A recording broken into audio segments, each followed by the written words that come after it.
Hmm? Oh yeah, I know how that goes. Not live. So this is good. This has batteries. And I have extra batteries. Should it? Oh, okay. Put out? Cool. It has red. Is that a normal That's thing? normal. Okay. All right. I'll just add this to my. Oh, thank you. Yeah, this one is a little low on battery. So there are some adjustments I can make. Right now it's set to actually amplify the color. Oh, I see. It's too loud already. Okay. Yeah. This got glued a few times. Oh yeah, if you end up being the head TA, which probably that's the case. I don't know. Oh yeah, we can't talk about it because it's being broadcast live to the world. Yeah. Uh-huh. Yeah, it's delayed. It's really weird. I know. It's kind of creepy. Okay. Let's see. I'm going to send. Wait, I have the link here.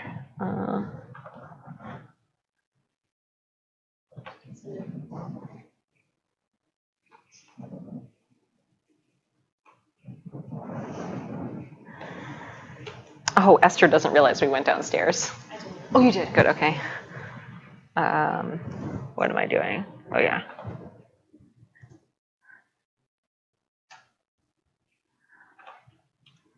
So.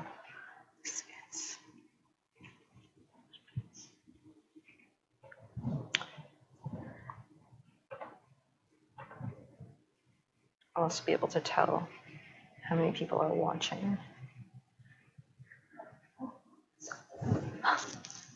Huh. Not right. I don't think anybody's watching. But when Julian had his defense, there was this whole like chat where all these people were sending messages to each other, and it was hilarious. It's great. Do they stay with the video? With the comments? Oh, I know they went away. So one person is watching. Maybe it's me. It's not me. Okay. Okay.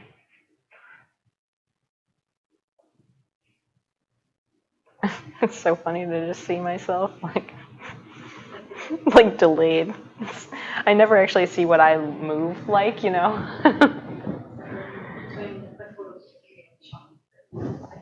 I know.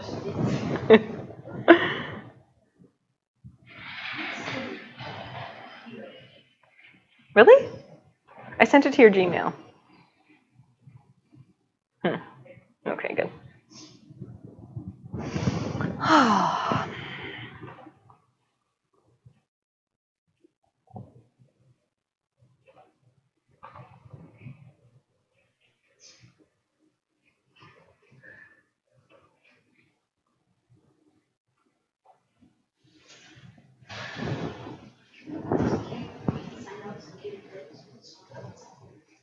Who does key stuff? Like long-term key stuff?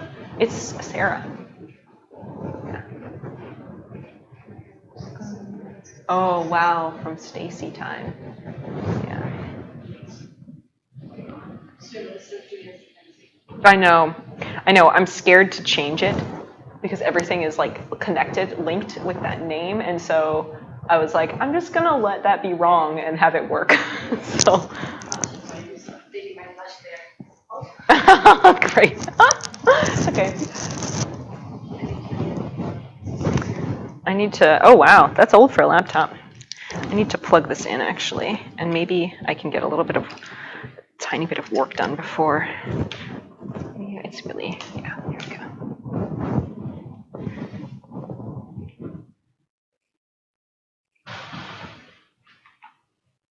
Still says one more. Okay.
I'm wrong. It's 1.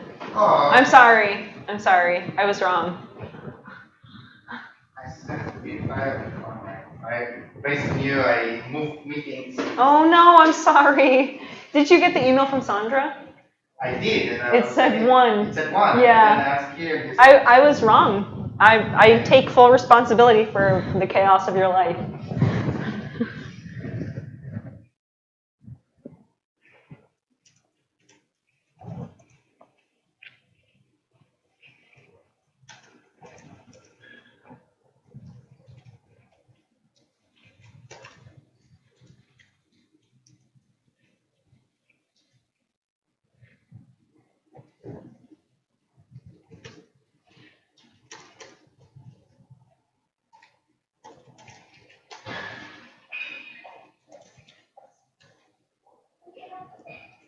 Hey, good. Good luck. You do amazing. Let me go get my, I'm gonna leave my watch here, I'll be right back. This is my mom. Nice to meet you. Sure. All the parents of the entire community are like, Gil's honey.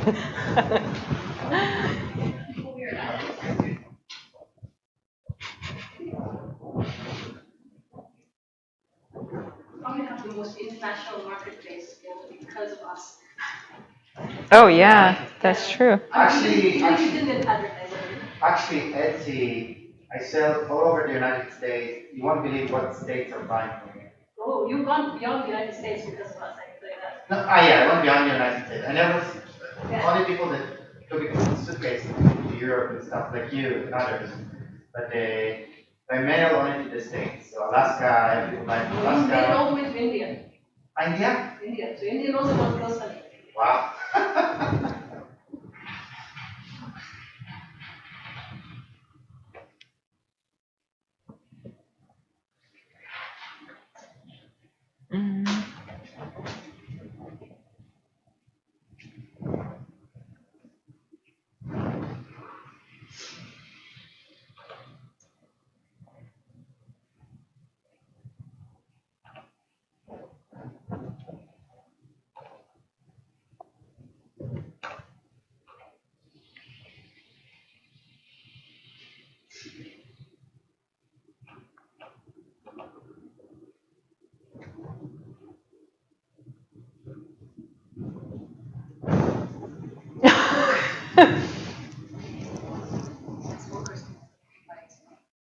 Oh, by the vents. Yeah. Uh-huh.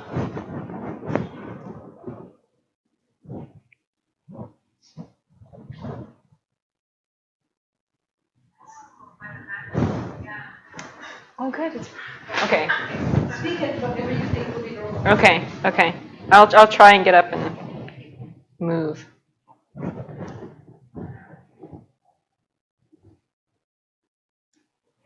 Oops. We'll just say okay. Oops. What am I doing? Whoop.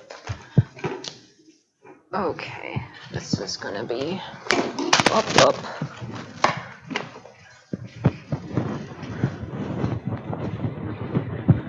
Talking. I'm talking. I'm giving a talk. This is me giving a talk. Can you hear me talking? I'm giving a talk. Testing the sound right now. Testing the sound. Okay, mine is just delayed, but everything I've heard so far has been really good. See? Probably not super delayed. It's like when I'm standing up is really the test time because. Okay. I'll try and get up. I'm bizarre. Okay, seems there. Oh. Okay, good. There's a lot of oops sounds. So, but if you catch that, then that's good. Yeah. It's not. I was worried it might be too loud. We're watching your life back again. Yeah. It's weirdly laggy. That's also my computer. Oh, okay. Sorry. Talking. I'm talking. I'm giving a talk. Okay, that's good. That's good. Okay, so we don't need to tweet. Anything good? Cool. Right. All right, we're all set up. Yeah, I'll turn this off for now. It says low battery. Ready? Well, 2 out of 3 is okay, I guess, but I'll have. Okay. Well, Okay. if she's wearing it, maybe I'll Maybe. Because Yeah. we can change this one easily, but.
I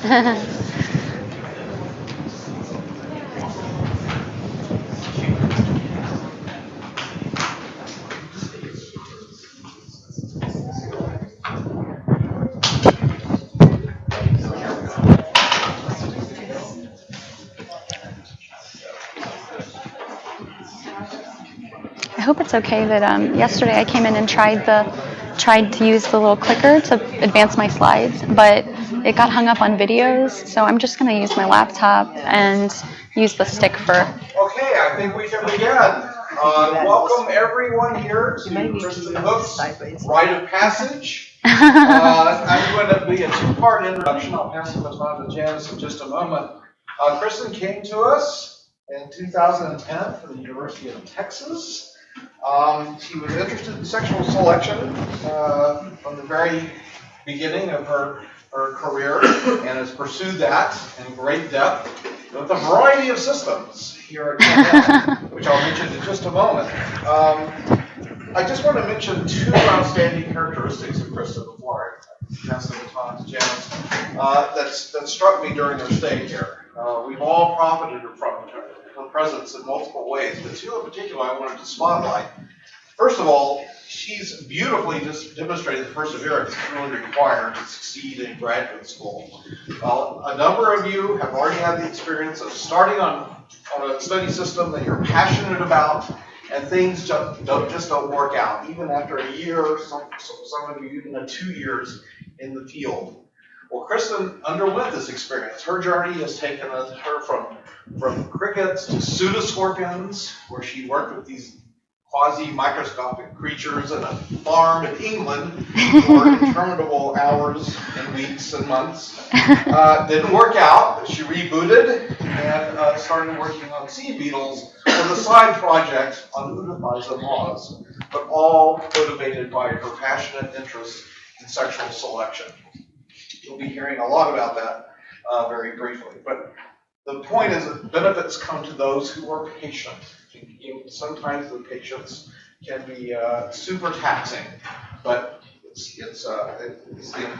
demonstrates the importance of getting back on the horse. Now, another thing I want to emphasize that's really unique to Kristen, I think, in my experience here, is how well she's taught us the importance of being effective scientific communicators with the public. I don't know if you all realize how active she's been in promoting this kind of effort. She was the co-organizer of ComSciCon, the Cornell Science Communication Workshop. She's a member of works with the Public Affairs Committee, the Amphitheater Society. Has given numbers of Expand Your Horizons presentations on the science of sound, my favorite, game theory. She actually has written a natural history article some of you may have read called How Gametes Came to Be, foreshadowing her interests.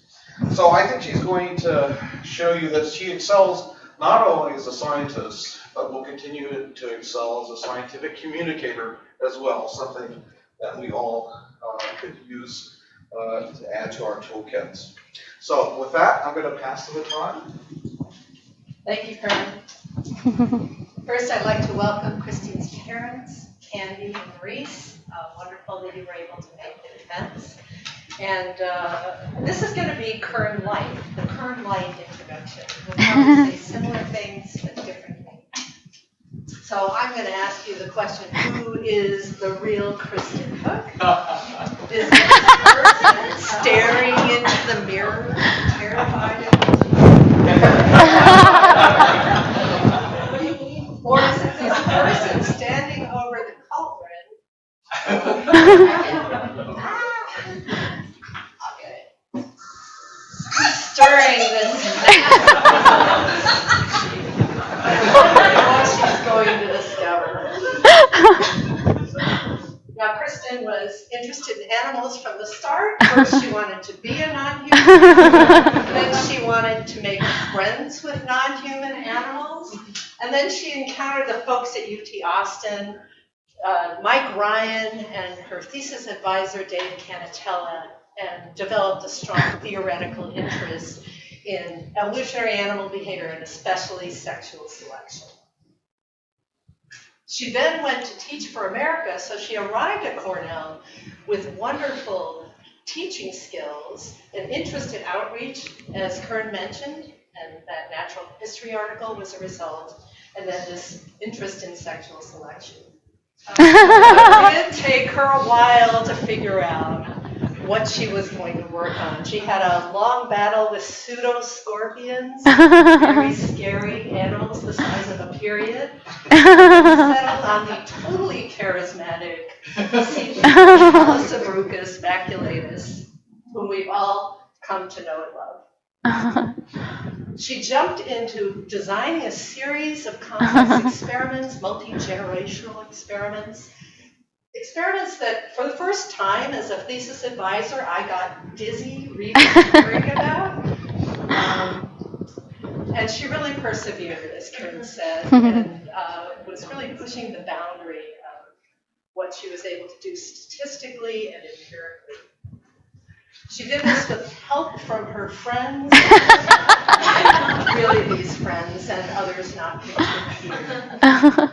And so it's a delight to present Kristen, who's going to talk about female promiscuity, sperm bias, and sexual conflict in the seed beetle. And I gave Kern the job of the mug because I always forget. I want to take it.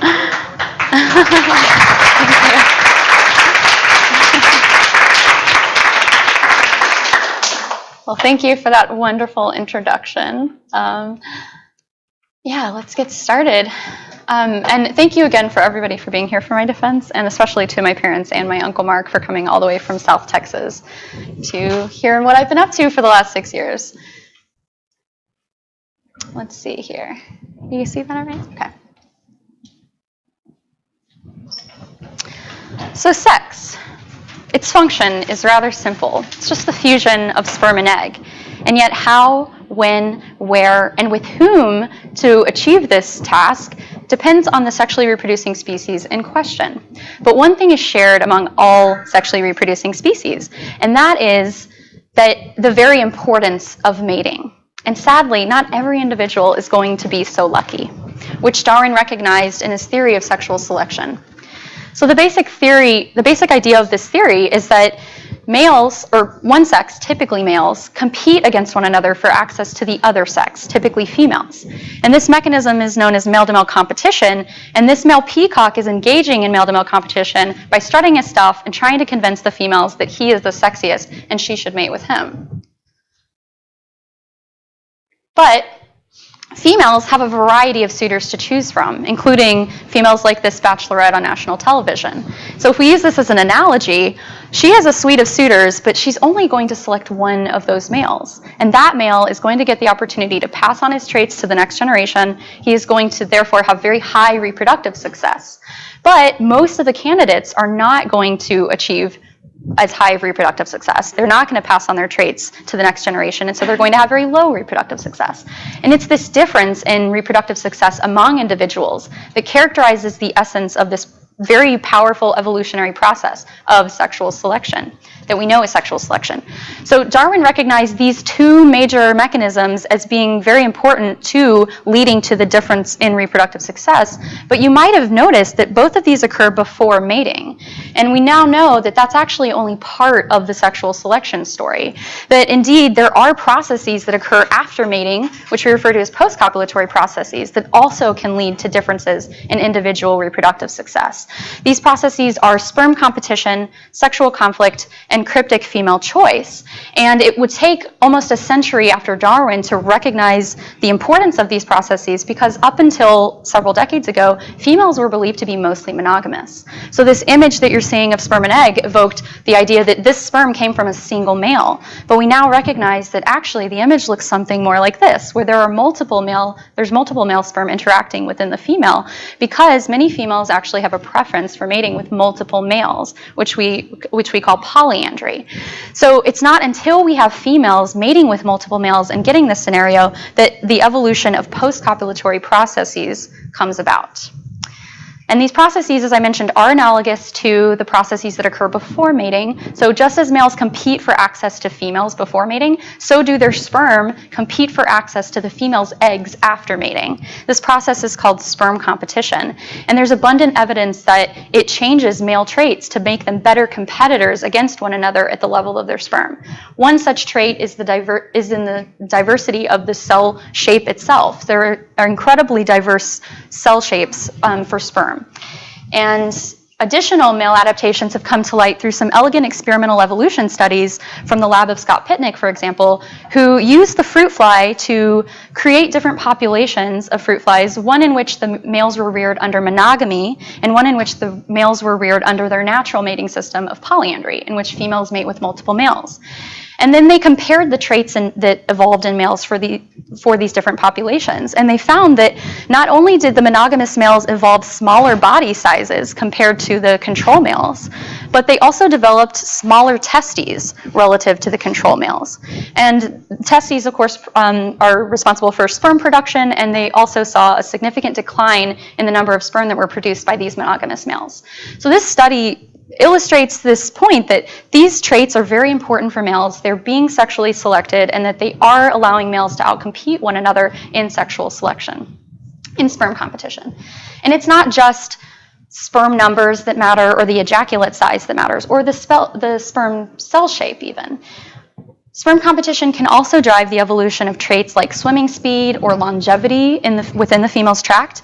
It can also drive the evolution of male behaviors. So one of my favorite examples, male behaviors that's due to sperm competition, is mate guarding, whereby a male will hang around a female after mating to prevent the ability of another male from coming along and mating with her and flushing out his sperm. So males can do that in a number of ways. They can either physically guard the female with their body, or if that's costly for them to do, they can do so remotely by either leaving behind a mating plug in the female so that the second male is literally stopped from mating with that female, or they can evolve substances within their ejaculate that inhibit the female's sexual receptivity, thereby chemically intervening in the female's sexual receptivity and reducing their chances of being outcompeted. So not only does sperm competition drive the evolution of sperm traits, it also drives the evolution of the ejaculate, including proteins in the ejaculate that either inhibit the female's sexual receptivity or that promote egg laying in the female. But as you can imagine, some of these male adaptations that are useful for males and help them outcompete each other aren't necessarily within the interest of the females. And this is when we get sexual conflict, which is when the reproductive interests of one sex is counter to the reproductive interest to the other sex. So this typically gets framed in terms of male adaptations and female resistance to those adaptations. So what's advantageous for one sex is not advantageous for the other. And this has been empirically demonstrated, again, in some experimental evolution studies in the same system, the fruit fly, however, in a different lab. And Holland and Rice, they maintained two different populations of fruit flies once again. This time they had a population of monogamous flies and then the population of control flies that were evolving under polyandry. And just as a reminder, under monogamy or monandry, we would expect that sexual conflict would not evolve because the reproductive interests of males and females are aligned. However, in the control populations in which females are mating with multiple males, that's where we see these post-copulatory processes taking effect. So that population is likely to be rife with conflict. And so when Holland and Rice mated females from the monogamy group to males from the control group, they saw not only a significant decline in the number of eggs these monogamous females laid relative to the control females, they also saw that monogamous females died quicker relative to the control females. So these results are important for two reasons. They suggest that yes, there are male traits that are very costly to females and that they can evolve if they benefit the male. They also demonstrate that females that co-evolve with these males are co-evolving resistance behaviors, or resistance traits, because we know that because the control females did not exhibit the same responses to those male traits. And so this provides us with evidence that females can evolve traits of resistance, and females are active players in the mating game, which is further exemplified by this other post-copulatory process known as cryptic female choice. So this process is when females, just as females choose males before mating, this process is analogous in that females preferentially can use the sperm of certain males over others. And it's called cryptic because it occurs with internal to the female and unbeknownst to her mate. So it's processes like these that actually make Darwin's view of sexual selection quite problematic, because just because a male achieves a mating doesn't necessarily mean that that female is going to actually use that male's sperm to fertilize any or all or even any of her eggs. But as you can imagine, it's quite difficult to demonstrate this process, and most studies that have attempted to do so have used correlations and looked at male traits and looked at paternity outcomes based on those male traits. But some of the best evidence to date comes from a study in the red flower beetle in which males rub their legs on the female's back during mating. And authors Edvardsen and Arnquist actually removed males' legs so that they could not perform that courtship behavior. And they compared the relative fertilization success of males based on whether or not they could perform that behavior. The only thing they changed was the female's perception of it. And so when males are allowed to do that courtship behavior, we see an increase in their fertilization success with an increase in their rate of leg rubbing. But when males were prevented from doing the leg rubbing, we do not see that association anymore. And so what this result suggests is that females are paying attention to these leg rubbing behaviors, and that females are capable of preferentially using sperm from certain males. So together, all of these post-copulatory processes, including sperm competition, sexual conflict, and cryptic female choice, are strong evolutionary forces that drive much of the variation in behavioral, morphological, or physiological processes that are involved in reproduction and that can impact reproductive success. By studying these seemingly bizarre behaviors and traits, we can begin to understand their functions and how they impact reproductive success among individuals, and why variation exists in the first place. All of which enhance our understanding of sexual selection and ultimately the evolution of mating systems like polyandry. So this figure encapsulates for me what pulled me into this fascinating world. Typically when investigators study post-copulatory sexual selection processes in the lab, they do so using competitive double matings, in which you double mate a female and then you look at the paternity outcomes of the two males. So what you're looking at is a frequency histogram, so the number of times that certain paternity occurred over the proportion of offspring sired by the second male to mate, which is denoted by this term P2.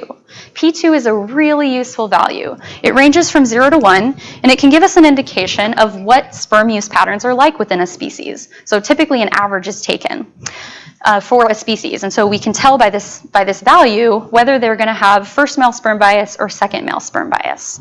So this red line here represents where we would expect most of these data to fall if there's an equal share of paternity. However, in most species that we study, we do not see data falling around this line. Instead, we see data skewed, as in this image, to the right, which indicates that there's a high P2 and therefore high second male sperm bias. Alternatively, some species skew to the left, in which there's low P2 and therefore very high first male sperm bias. And so P2 can be valuable for understanding sperm use patterns within species and even for comparisons across species. So here's a table showing us mean P2 values and the range of P2 values for a number of different insects. And while there's sometimes sperm bias in favor of the first male, more commonly there's sperm bias in favor of the second male to mate. Also, if we look at just within the range of these values within a single species, we see that there's quite a lot of variation in P2, even within a single species. So why the high P2 values? What accounts for all of this variation within a single species? Is it cryptic female choice? Is the underlying cause sperm competition? Or is there such a selective pressure on males to be the one to achieve high paternity that it leads to sexual conflict in the system? So these are the jumping off point. This is the jumping off point for my PhD research. And the data that you're actually looking at right now come from the seed beetle, Callicebruchus maculatus. So the seed beetle is a dream for asking these questions about post-copulatory sexual selection, because the females are highly polyandrous, they're capable of storing sperm, and there's a lot of evidence for sperm competition. Males produce giant ejaculates, equivalent to a 200-pound man producing a 14-pound ejaculate. And And there's also evidence that in this species, cryptic female choice can occur, and a lot of evidence for sexual conflict. So these males have very spiny adaguses, which is their intermittent organ, and we know that females pay costs for these spines because they tear their reproductive tract up and leave scars. So the question of why females mate multiply, if at all, is a really important one within the system. We do know that females derive hydration benefits for mating with males, which makes sense given the arid environments in which they thrive. So this is a lab population, my lab population of seed beetles, and they are agricultural pests of legume stores, including the black-eyed pea, which is what I use as their host seed. They basically spend their entire short adult life of 1 to 2 weeks mating. They don't require any food or water. They emerge from their natal seed, mate like crazy, die off. Before they do so, the females lay their eggs on these seeds. The larvae hatch from the eggs, burrow into the seeds, and acquire all of the nutrients they need for their entire life while they're in the seed. And then once that takes about a month, once they've emerged as an adult, they then rinse, wash, repeat, and go through that exact same cycle again. So they are capital breeders, meaning they acquire all of their nutrients as larvae. And they go through these boom and bust population cycles where suddenly you have a lot of individuals and it appears there's a bit of a scramble competition over matings at this point, and then they all die and the population continues. So they're ideal for studying mating behaviors, not only because that's all they spend their time doing, but also because their mating behaviors are highly stereotyped. So I want to walk you through what a typical seed beetle mating looks like. So first, the male chases the female around, approaching from behind, using his antennae to drum on her back. And if the female is willing to mate with the male, then she will stop, and the male will then use his antennae to tap the female's back while he's inserting his adagus, at which point he eventually does successfully mount and is able to lean back, and he remains relatively motionless until at some point the female will begin kicking him. And since, as I told you, they have these kind of very spiny adaguses, so this process takes a bit of time, but after this struggle, the pair eventually separates. So I'm able to for each of these behaviors, take a time point and come up with some mating variables that might be important for individuals. So I can look at how long it took the individuals to start mating, how long it took before the female started kicking, how long the kicking lasts, and then how long the entire copulation lasts, which I set as the time the male leans back until the time the female stops kicking and the pair is separated. So for my PhD research, I've focused broadly on 4 major topics, and this header up at the top is going to be your guide throughout the rest of the talk. So the first topic is sexy sperm, which I will go into detail very shortly. But for my first chapter, I ask if multi-male mating in females can lead to indirect benefits via sexy sperm processes. And then for the remainder of my dissertation, I focus on the post-copulatory processes that I mentioned earlier. For sperm competition, I ask if last male sperm precedence or bias is upheld when females remate sooner. To investigate sexual conflict, I ask who benefits from a delay in female remating. Is it males, females, or both? And to investigate cryptic female choice, I ask if females can preferentially bias sperm use based on those antennal behaviors that I showed you in the video for males, either their traits or behaviors prior to mating. So I'm going to go through each of these one at a time. And I'm going to start with sexy sperm. And the reason that I started with this question is because I wanted to take a step back from all of these post-copulatory processes and focus on the behavior that precedes all of that, which is the female's preference for mating with multiple males. So when we think about female cost of mating, we tend to think females aren't masochists, so they must be deriving some benefit for mating with multiple males. And we can lump those benefits into either direct benefits, which directly enhance her fecundity, how many eggs she lays, or her survival.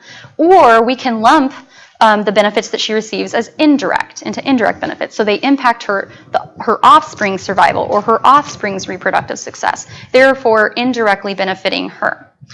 So we know that in the seed beetle, females derive a direct benefit.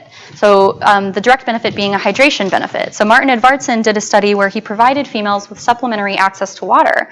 And females that were given that access to water were less likely to remate, indicating that they derive a hydration benefit from the ejaculate. But it's unclear if there's also potentially an indirect benefit that females receive, such as sexy sperm. So the gist of this hypothesis is that there's a female preference for mating, either with a single male or with multiple males. And there's a male trait for their sperm having either low fertilizing efficiency or high fertilizing efficiency.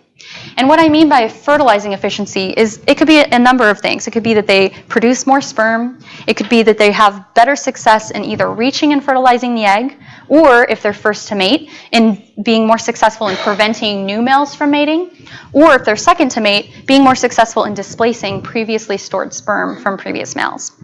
So what I want you to think about for this male trait is just think of it in terms of who has higher sperm competitiveness. And so if we imagine the scenario in which a female has a preference for mating multiply, by mating with multiple males, one of the males is going to have a relatively higher fertilization efficiency, and their offspring, therefore, will also, if we assume that that trait is heritable, will also have higher fertilizing efficiency. But it's because this female is inciting sperm competition that we see differences in the relative competitiveness of males and therefore in her sons. So the presumption of this hypothesis is that, or the proposition of this hypothesis is that females receive an indirect benefit through their sons because they have sons with sexier sperm. Whereas a female who's monandrous, on the other hand, maybe she mates only with a low fertilizing efficiency male, or she could also mate with only a high fertilizing efficiency male. But on average, over time, we would anticipate that in a polyandrous female, we're going to see her offspring on average having more sexy sperm than a monandrous female. And so over time, these two traits, the female's preference for mating multiply and the male's sperm competitiveness trait, will kind of feed back on each other, creating a positive feedback loop that leads to the coupling of those two things, similar to a Fisherian sexy sons process, which is why they're called sexy sperm. So the critical prediction of this hypothesis is that we should see polyandrous females on average producing sons that have higher sperm competitiveness or better fertilization abilities than monandrous females. So to test this hypothesis, I had a series of matrilines in the seed beetle, and I put females into 2 maternal treatments, either monandry or polyandry, and then I reared their sons, and I put their sons in a competitive double mating context in which I reciprocally balanced the mating order. So I had new virgin focal females either mate first with a monandrous son and then with a polyandrous son, or half of my females mated first with a polyandrous son and second with a monandrous son. And then I did paternity analyses using the sterile male technique, which I can tell you more about later if you're interested in it. But the prediction of this hypothesis is that we should see, given that there's high second male sperm bias in the system, we should see paternity favoring second males to mate when they're polyandrous sons, and P2 in those situations should be higher compared to the opposite mating order in which monandrous sons are second to mate. So we should see a higher P2 when polyandrous sons are second. So I'm going to jump into results here and tell you that this was not what I found, and actually I found the opposite. So here on the x-axis, we have the maternal treatment of the second male. Either the mother was monandrous or polyandrous. And on the y-axis, we have the proportion of offspring sired by the second male, which is P2. And as you can see, the monandrous sons sired significantly more offspring than the polyandrous sons. So I further investigated this thinking, what was it that was different? Were they doing something different behaviorally in their mating variables that I mentioned earlier? I did not see any differences in the mating variables of these males, but I did see something rather strange. And that is that monandrous sons produced a significantly larger ejaculate, despite being significantly smaller in size. And that was only when they were second to mate, however. So this is a bit of a lofty figure, so I want to walk you back through the experimental design so that you understand exactly what I'm showing you. So again, I had double matings for females, focal females that mated either first with monandrous sons, second with polyandrous sons, or females that mated first with poly and then second with monandrous. And if we just take a look at the first mating and ask how ejaculate sizes differ based on the male's maternal treatment, we see that within just this first mating, males do not significantly differ in the size of the ejaculate they produced. And I should also mention that all males in this study were virgins. Whereas in the second mating for males, now they're no longer experiencing a virgin female. These males are encountering a once mated female because they're doubly mated. So when we ask how ejaculate size differs among males based on the second mating, suddenly we see a difference, and monandrous sons are producing larger ejaculates than polyandrous sons.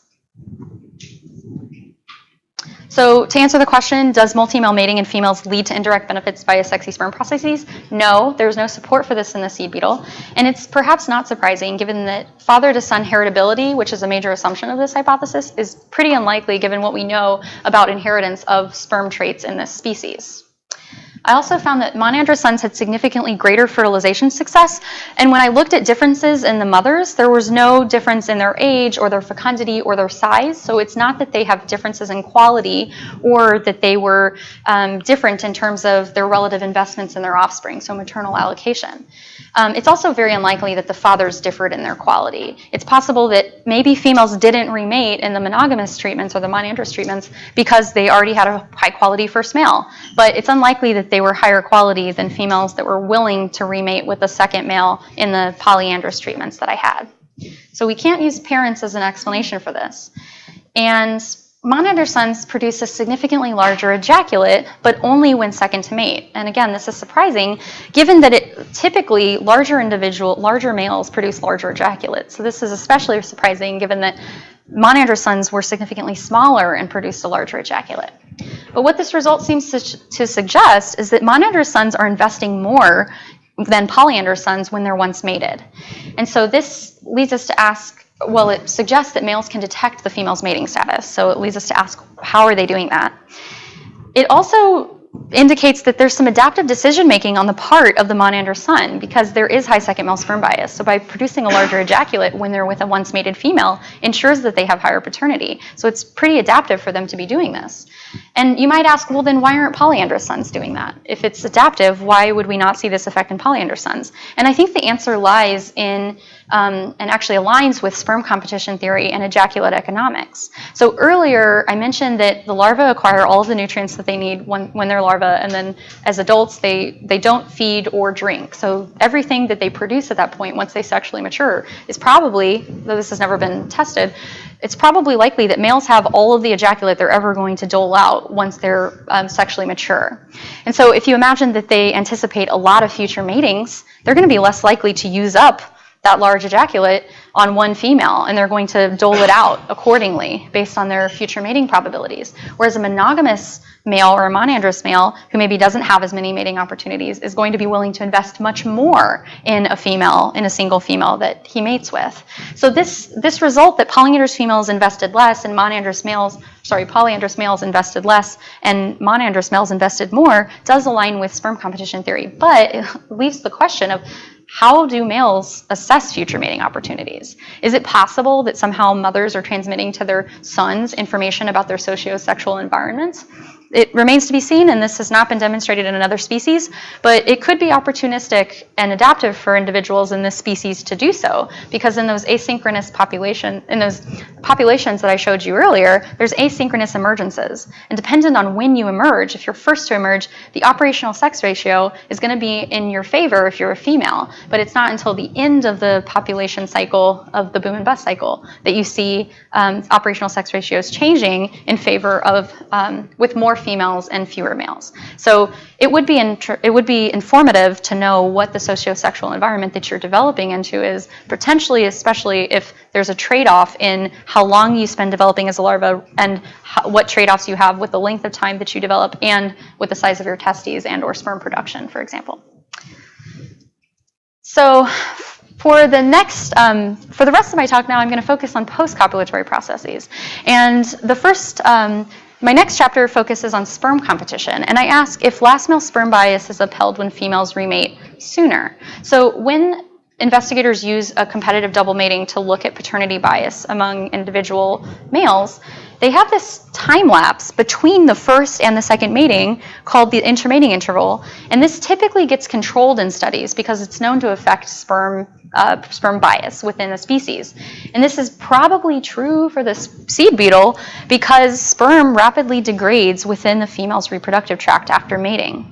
So what you're looking at is a cartoonized version of a pair in copula. So here's the male zygotes, and the male inserts or deposits the spermatophore into one site of sperm storage within the female. This is the bursa copulatrix, and it's the short-term sperm storage site. And then eventually the sperm will migrate from this bursa into the long-term sperm storage site, the spermatheca. And work by Paul Eadie has shown that sperm numbers within both of these sperm storage sites decline really rapidly after mating. So here we're looking at the bursa and the number of sperm, and even as short as 4 hours after mating, we see a decline in the number of sperm within that storage organ. In the spermatheca, we see an increase in the number of sperm over time, up to about an hour and a half after mating, and then it suddenly starts to decline. And yet, despite this passive loss in sperm, which indicates that the numerical representation of first male sperm shortly after mating, or rather long-term after mating, is not going to be very representative for first males, but will be for second. Despite this passive loss of sperm, most studies investigating sperm competition in this species have used really long intermating intervals, greater than 24 hours. So here's just a list of some of these publications. Most of them have used an intermating interval of 24 hours or even 48 hours after mating. So I ask, will we see the same bias towards second male sperm when we shorten the intermating interval? What happens if a female immediately remates? And we might predict that actually paternity will be shared more equally because there will be an equal representation of numbers of sperm within the female at that time point. I also, I'll get into that in a moment.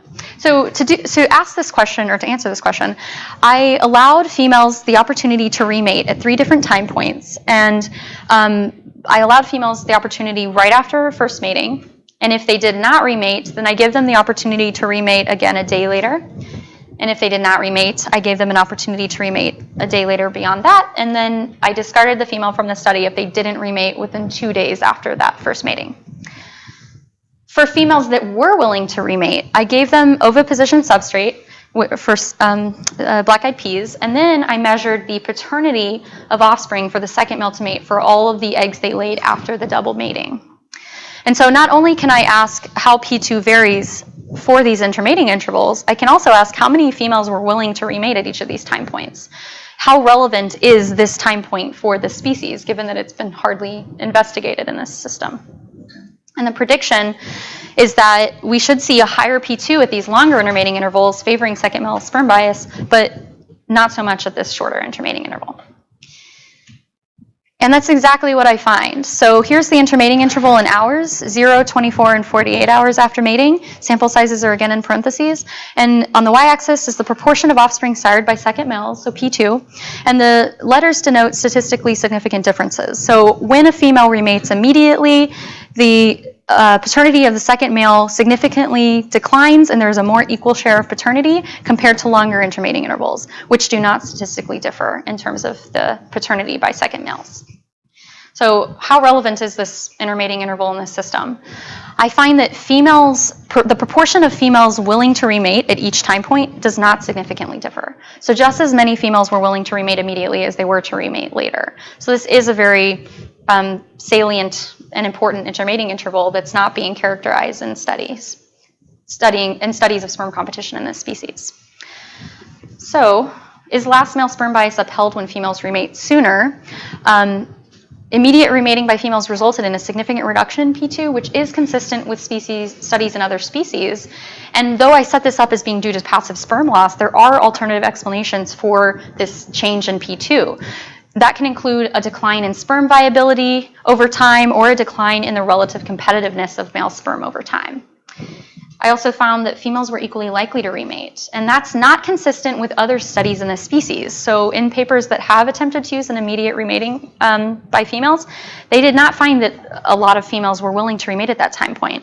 And so I think what might be happening is that actually I use a different strain of seed beetle that comes from South India, whereas other studies use populations that come from California or Yemen or Brazil. So there might be some subtle differences between these strains in terms of the remating propensities of females, and this might might be due to the use, unintended selection of female remating propensity. So a study in 2004 by Paul Eadie and colleagues, they were able to select for differences in female remating propensity as early as 6 generations in. And so this implies that there's a heritable component to these behaviors in females, and that that's possibly something that's happening within our lab strains, is that we're unintentionally selecting for these different regimes. So ultimately, these results show that there is a higher variability in P2 than has previously been appreciated in this species, and that using a longer intermating interval has lended itself to an overestimation of second male sperm bias and an underappreciation of the female's role in governing sperm use patterns. But by choosing when to remate, females can vary the extent of sperm that mix within their reproductive tract, and so can influence the intensity of sperm competition that's present within a single species. Controlling for factors like the intermating interval, while it is important, it leads us to miss an opportunity to highlight variation in patterns in sperm use, which are important if we want to get at the mechanisms underlying that variation. And so further studies are needed to look at how much control females actually have in those processes. So I've shown you that females vary in when they remate, which can impact sperm competition and thus impact male reproductive success. But is the delay in female remating actually benefiting the females? Or is it a male tactic attempting to reduce sperm competition for himself? So for my next question, who benefits from a delay in female remating, I investigate the fitness effects of this delay in female remating on females. And I should, at this point, tell you a dirty little secret about the seed beetle, which is that males produce substances in their ejaculate that influence the sexual receptivity of females. So in a study by Yamani and colleagues in 2008, they took male-derived extracts and they injected them into females, and they found that the females' receptivity to mating some of these extracts had short-term effects where a reduced number of females were willing to remate even as early as 3 hours post-injection. And some of these extracts have long-term effects. So after after injecting the female with this extract, the number of females that were receptive to remating declined a full day later after the injection, and then even more so up to 2 days later. And so when sperm competition is high, as it is in this species, males are predicted to evolve components within their ejaculates that attempt to control the female's mating frequency. And this provides evidence that indeed there might be sexual conflict over the female's remating behavior and therefore the remating interval, the time before she will remate again. And so there are several hypotheses for why or who benefits from a delay in female remating. So under this scenario, we can hypothesize that there will be no conflict over a delay in female remating. And in that situation, both male and female fitness are aligned with one another. Alternatively, there could be conflict over this reproductive trait, and the reproductive interests of males and females do not align with one another. What I'm interested in is this delay in female remating. So if we look at the point at which the longer a female waits to remate and ask how do fitness outcomes of males and females vary at that time point, we have 2 different scenarios that are possible under conflict. So in one scenario, it's the male who has the highest fitness, the female who pays a fitness cost, and this would support a male manipulation hypothesis in which males are benefiting from a female's delay in remating, but the females are paying a cost for it. Alternatively, females might be remating because it benefits them to do so, in which case that would be an optimal behavior for females. And so I'm calling this the female optimization hypothesis because they benefit from the delay in remating.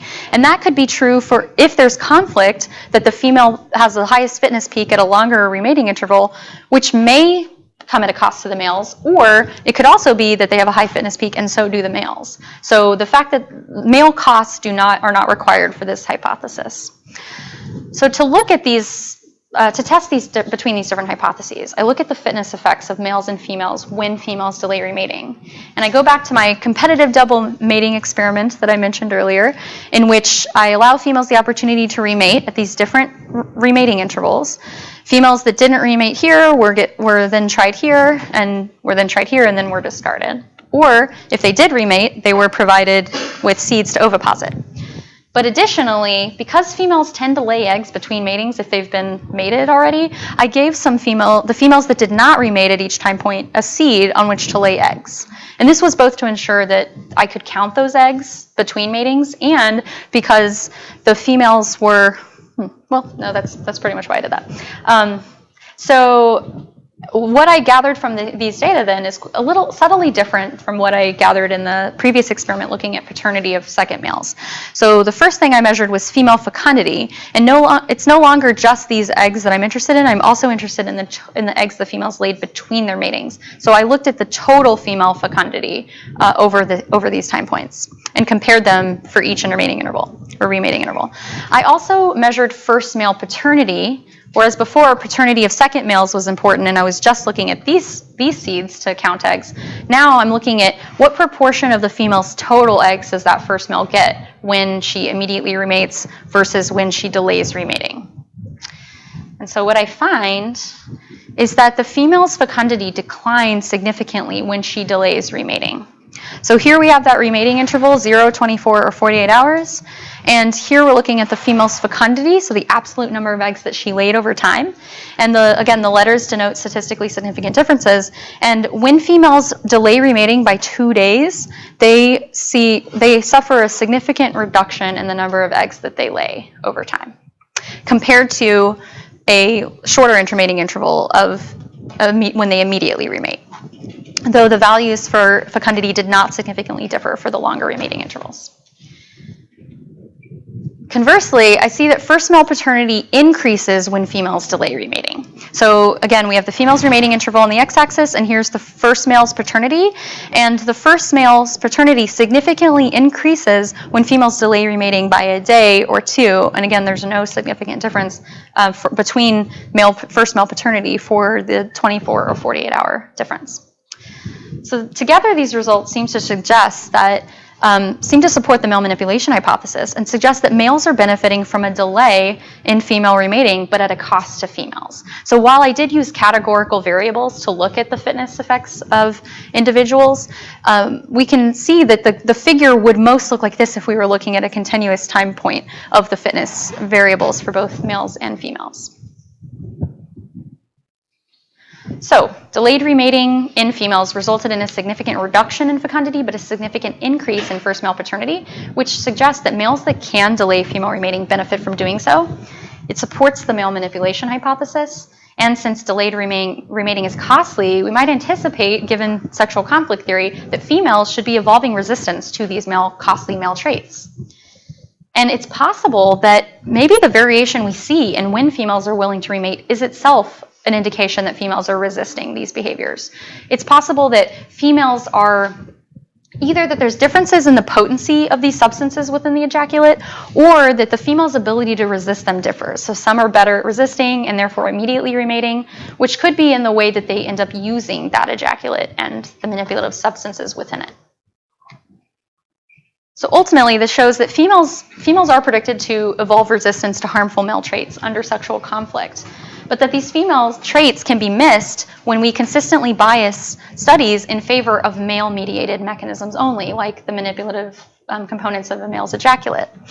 In studying a trait proposed to be under sexual conflict, it's imperative that we look at the fitness effects of both sexes. And female remating behaviors may be the result of a compromise between the sexes, or a snapshot in time of resistance evolving within females. So for my last chapter, I directly investigate how active a role females have in sperm use patterns by asking if females can preferentially bias sperm use in favor of males with certain antennal traits or behaviors before mating. So as I showed you before, males approach females from behind and use their antennae to tap the backs of females. And we don't actually know the function for this behavior, but it could be that they serve a courtship function. So courtship displays are ubiquitous across taxa, and if they depend on morphology of males and they're energetically costly, they can provide females with an honest indicator of the male's quality. And it's possible that the antennae in insects serve this function as well. So in a lot of insects, studies of antennal morphology have shown that not only is there diversity between the sexes in terms of the receptors that are present on these antennae, there are also differences in their length, with males tending to have longer antennae than females. And so this implies that these traits might be under sexual selection, and how these behaviors affect post-copulatory processes has never actually been investigated in a competitive context. So with an undergraduate in my lab, Abby Giancola, we test the hypothesis that male antenation serves as a courtship function, and that females preferentially bias sperm use in favor of males that either have longer antennae, antenate females for a longer duration of time, or they antenate at a faster rate. So our prediction is that we should see a higher second male paternity when the second male to mate has one of these 3 characters. So to test this hypothesis, we conducted a 2-part experiment. The first part, we conducted a series of single matings in which size-matched females were randomly assigned to matings with size-matched males, all of them virgins. We video recorded these matings, and then we watched slow-mo videos of males antenating females and took a number of traits, measured a number of traits, which I'll go into in a moment, but we counted the number of taps that male did on the female's back within a 5-second trimmed clip. And then we were able to categorize males as having either slow or fast antenation rates. And from this information, we then conducted the second part of our experiment 2 days later, in which we double mated these males, and we either had half of the females mating first with slow males, second with fast males, or first with fast males, second with slow males.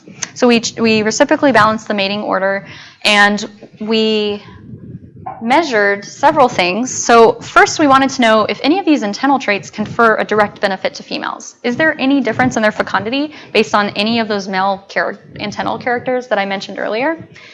We also then used the double matings to look at paternity outcomes to see if there's any differential use of male sperm based on these traits. And again, our prediction was that when the fast males to mate are in the second mating role, we would see higher paternity for those males. So the measurements that we took from our video analyses were we looked at the total time the male spent antenating.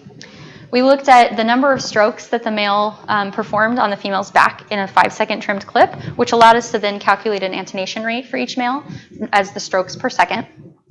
And then we used a stereo microscope to take images of the elytral length of males, which we used to control for body size, as well as the antennal length of males to look at that character. And what we found is that male antennal length is allometric with body size. So male antennal length increased with not only the elytral length of males, but also their pre-mating weight. So larger males have longer antennae. We did not find any effects of male antennal traits in our single matings on female fecundity. But when we look in our double matings, we find that males that antenate slower get more paternity. So this is a bit of a doozy of a figure, so I'll walk you through it. The x-axis is the male antenation rate difference. So we subtracted the raw value of antenation rates of the second male. We did second male antenation rate minus the first male antenation rate. And so this 0 point is where we would expect them to be exactly equivalent. Any values beyond this point means that the second male was faster. And as you can see, P2, which is on the y-axis, is marginally decreased when the second male is faster. But on this side of the figure, when the second male is slower, P2 is marginally increased. So paternity increases with a slower antenation rate. We also found that males with shorter antennae get more paternity. So here's the male antennal length difference. So the male 2's antennal length minus male 1's antennal length. Here's the 0 point at which they're equivalent. Any second males on this side of the figure had longer antennae. And as you can see, paternity of the second male decreases when they have longer antennae. But on this side of the figure, when second males have shorter antennae, they get higher paternity.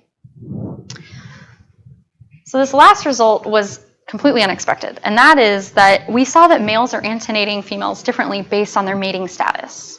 So before I show you this figure, I actually want to re-walk you through the experimental design because it's a bit complicated. But if we think about the matings from the male's perspective, all males first mated in the single matings with a virgin female, and then in the second part of the experiment of part B, the female's mating status that they mated with depends on their mating role.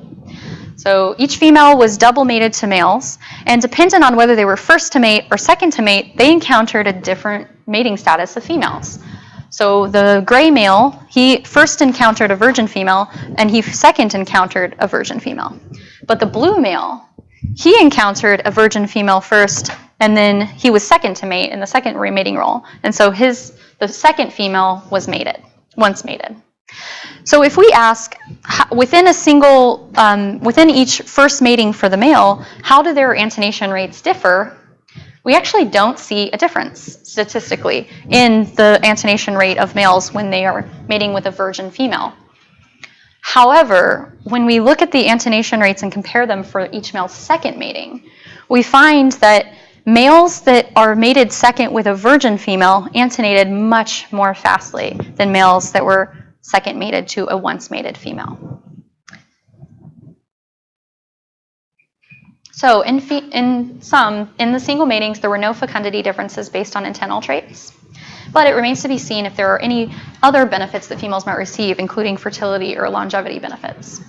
In our double matings, we found that males that antennate more slowly get more paternity. And it seems that females are paying attention to relative rates, not absolute. Absolute rates did not affect paternity the way that the relative values did. And something rather strange we found is that antennation rates of males marginally predicts their ejaculate size. So slower first males produced a larger ejaculate. We also find that males with shorter antennae get more paternity.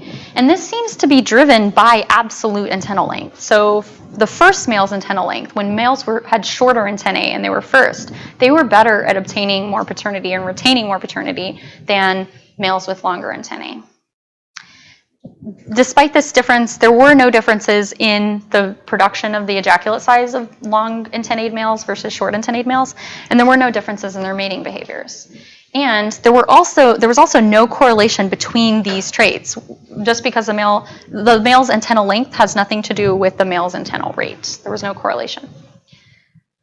So this strange result that males antennate differently based on female mating status suggests that, again, males can distinguish the mating status of females. They can tell a virgin female from a once mated female, but it's unclear if this is a cause or an effect. Is it that males are picking up cuticular hydrocarbons on the female's back, and so they're antenating her more rapidly when she's a virgin, trying to find or detect a signal, whereas with a once mated female, maybe it's much easier to detect the signal by going slower and therefore picking up her status? Or are males actually detecting the status and using these as a way to get females to bias paternity?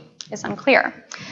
We do find that paternity varies based on these male antennal traits, which might suggest that these traits are under cryptic female choice.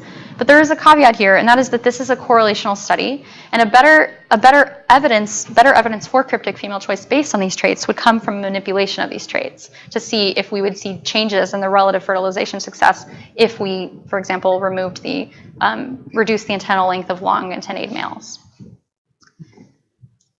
So in sum, for my PhD research, I've asked, does multi-male mating in females lead to direct benefits via sexy sperm processes?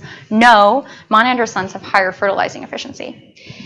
I also ask if last male sperm bias was upheld when females remate sooner. No, paternity is shared more equally.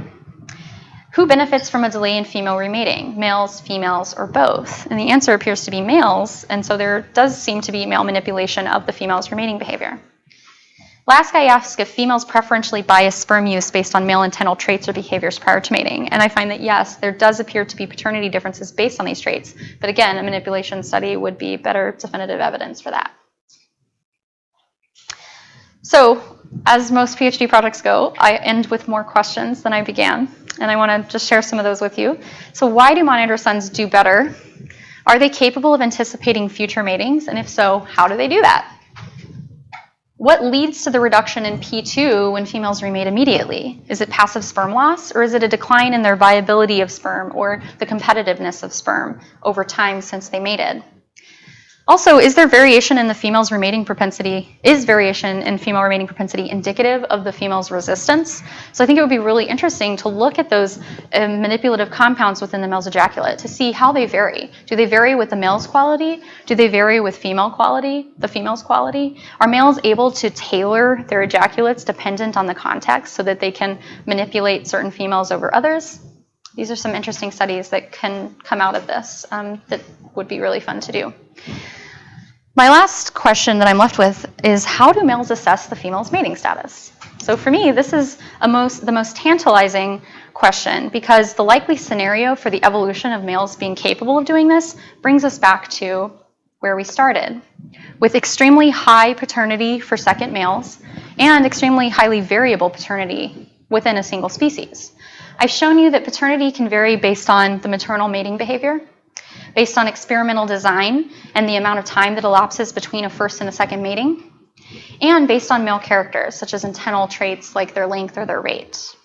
And ultimately, together, all of these studies have revealed how each post-copulatory process can impact sperm use patterns, even within a single species.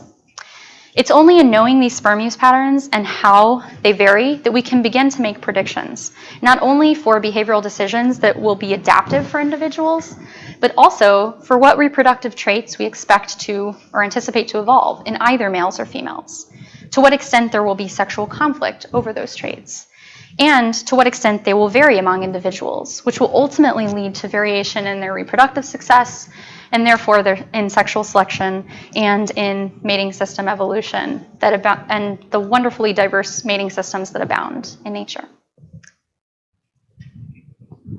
So I have a lot of thanks to give for the last 6 years that I've been here. I really want to thank Janice and Kern and other members of my committee for all of your wonderful support. Especially Janice and Kern, I cannot thank you enough for how patient you have been with some pitfalls I've had in the last few years. But you have always been a very clear thinker, Janice, and you've always helped me better understand my science, and you've pushed me in just the right amount to dig deeper into results that I find, and I really have appreciated that and your insightful comments. Kern, I've really appreciated your unbridled enthusiasm for all things science, whether it's directly relevant to what you research or not. You've always been so enthusiastic about science, and it's been really infectious, and it's kept me going through these years, even though they've been slightly difficult at times. I also want to thank the NBB community more generally, including the zookeepers that we have here, Terry, Don, Sandra, and Sarah, and Dickinson and Koenig lab members who are here and who are not here. The Lunch Bunch hecklers, you know who you are. Graduate students in the program, including the research jammers, and the Hoy Lab, and Gil, especially for showing me use of the GoPro to do my analyses, and Rob for both informal mentorship and for use of the stereo microscope for this study. I have received a lot of informal mentorship beyond the NBB community in my time here at Cornell, and I especially want to thank Maria Wolfner for being so kind to let me attend lab meetings and being a wonderful mentor beyond NBB for me. And Walt as well, part of the Dickinson lab group, Pat Sullivan and Andy Clark for some experimental design advice, and Frank Messina for providing my beetle population, and Irby Levitt out at the Lab of O, Ken Kempuse, Cole Gilbert, and several people not associated with Cornell, David Hillis and Scott Pitnick. I also want to thank my undergraduate assistants, Abby and Hannah, who could not be here today, and the statisticians who I drove crazy going in and asking for their help all the time. I also want to thank my friends here. I've made lifelong friends here that I'm really excited about the future and maintaining friendships with beyond Cornell and beyond our time in Ithaca. You've really made this place so special, and you've been such an inspiration for me as scientists. Sorry. I really love you all. You've supported me through the best times and the worst times, and I cannot thank you enough for all that you've done. Also, all of the food you've supplied. I had to take a picture of all of our brunches and all of our wonderful potlucks. We've eaten so much good food together, and that's what friendships and families are built on, right? I have a lot of friends to thank that are beyond the Cornell community that have also been very supportive and instrumental in helping me get to this point. So thank you to those friends near and far. Some of them are listening right now. And I especially want to thank my family because I couldn't be here if it weren't for you. Thank you so much for all of your support. My mom and dad are both here, and my Uncle Mark as well. Thank you. And with that, I'll take any questions.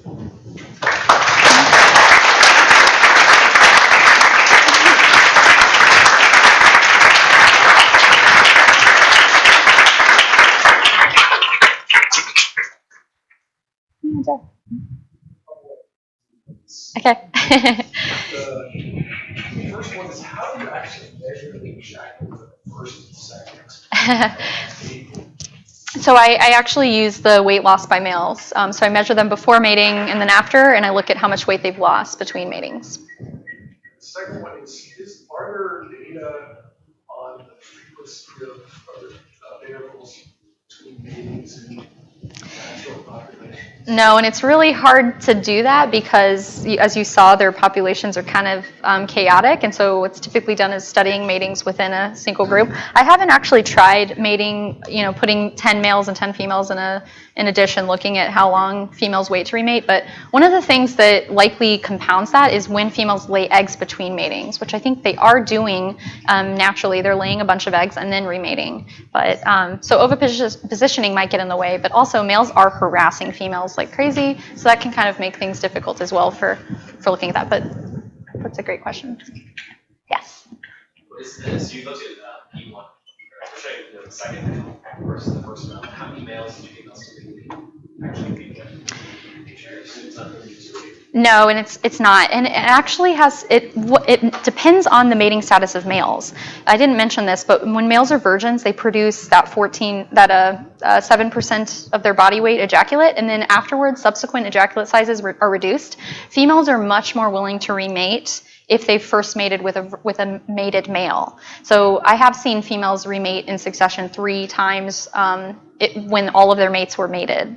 When all of the males they mated with were mated. So it depends on who they encounter and whether they're a virgin or not. That's gonna affect their likelihood of remating. I do think that there are different ejaculate proteins that inhibit female sexual receptivity dependent on male status. So I think that virgin males probably produce more of those substances.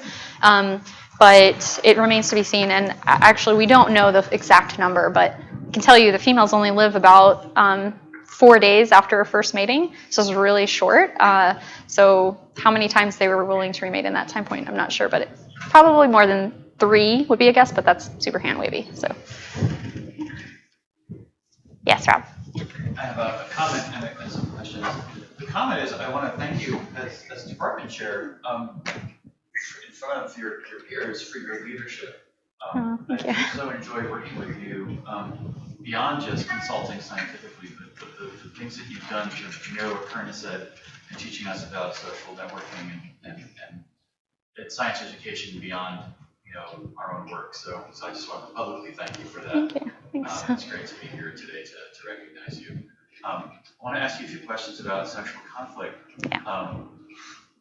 You remind us to think beyond sort of cliches and paradigms about who's getting what from whom.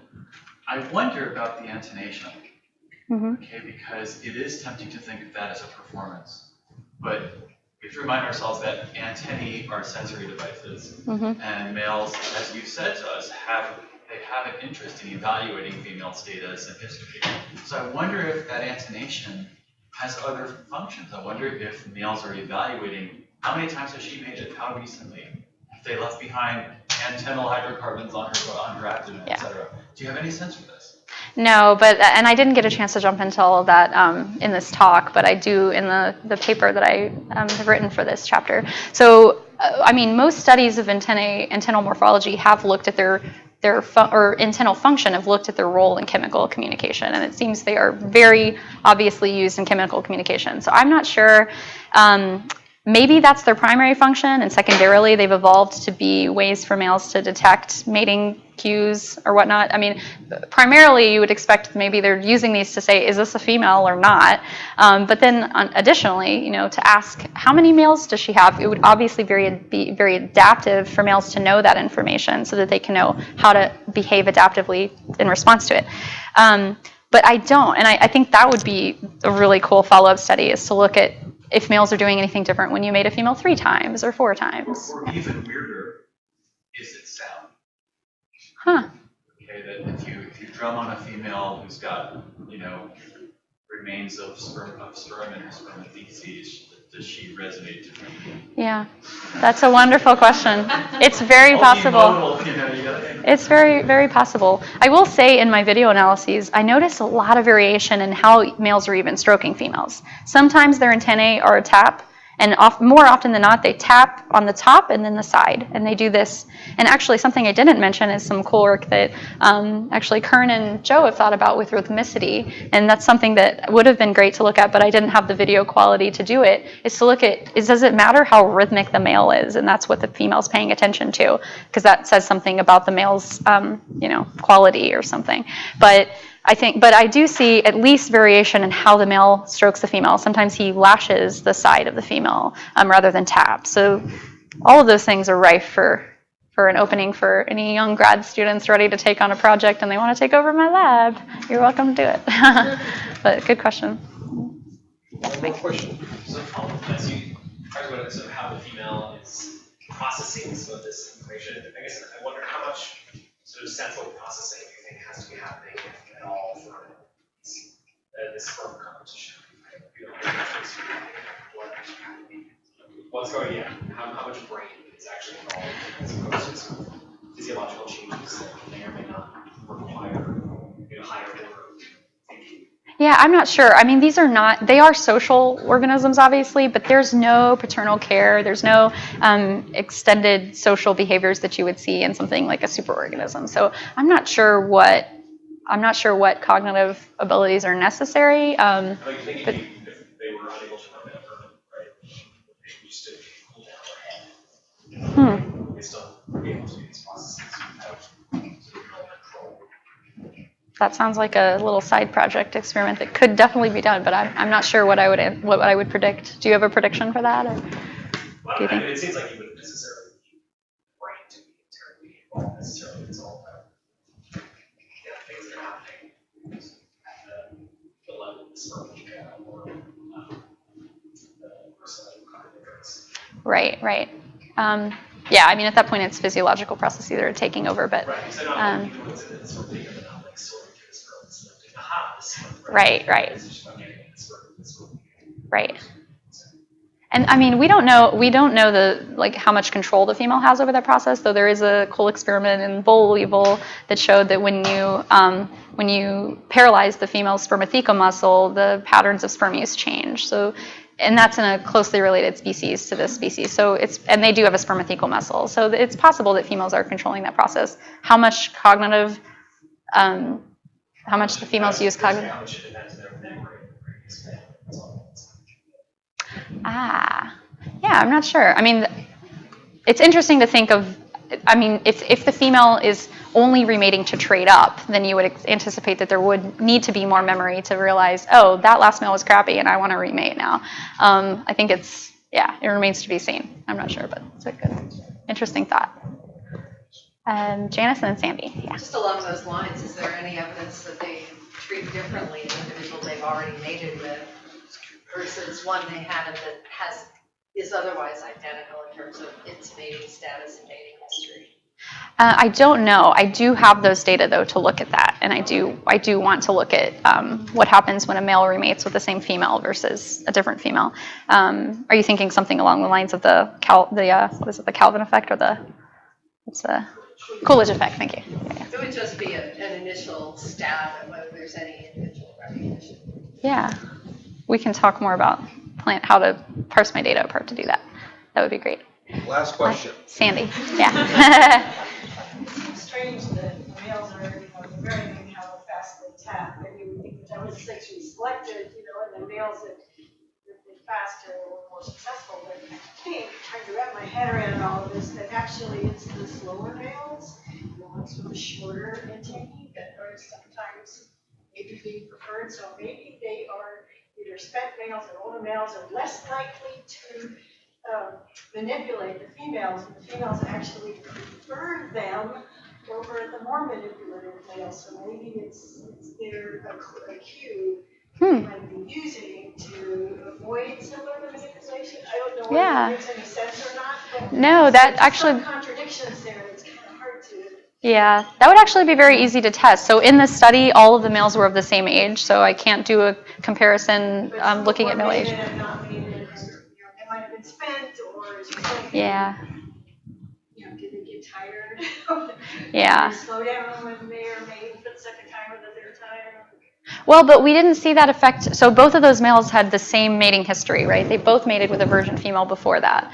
And then they remated, they were remating, both of them were mating for the second time in that second mating. So if we saw that difference in one, then we should have seen it in the other, and we didn't. But it is interesting to think that maybe females are using rates to detect age. So that could easily be done by grabbing some older males that are 4 days old and asking how fast are they antenating, or do they slow down?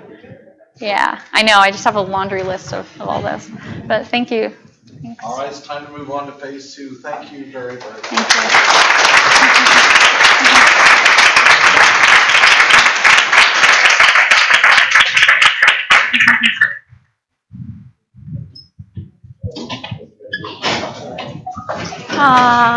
Thank you.